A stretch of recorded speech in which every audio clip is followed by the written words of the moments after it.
మొదటి పేతురు 5వ అధ్యాయం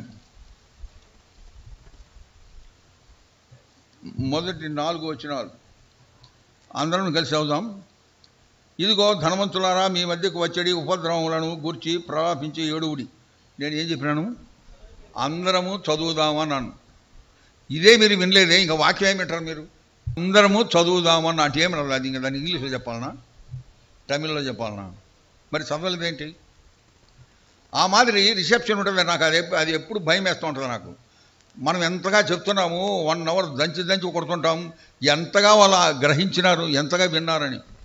ఒకసారి మా మందిరంలోని వినే ఎంతగా వింటారనే దానికి ఒక పరీక్ష పెట్టాను వాళ్ళకి.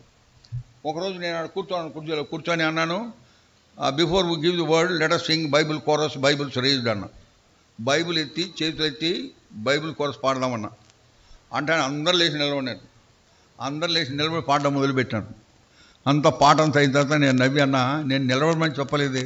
కూర్చున్నారు, బైబిల్ ఎత్తి పాడదామన్నా, లేచి నిలబడినారు. అంటే వినేది అట్లుంటుంది అనమాట. కూర్చున్నారు, బైబిల్ ఎత్తి పాడదామన్నా,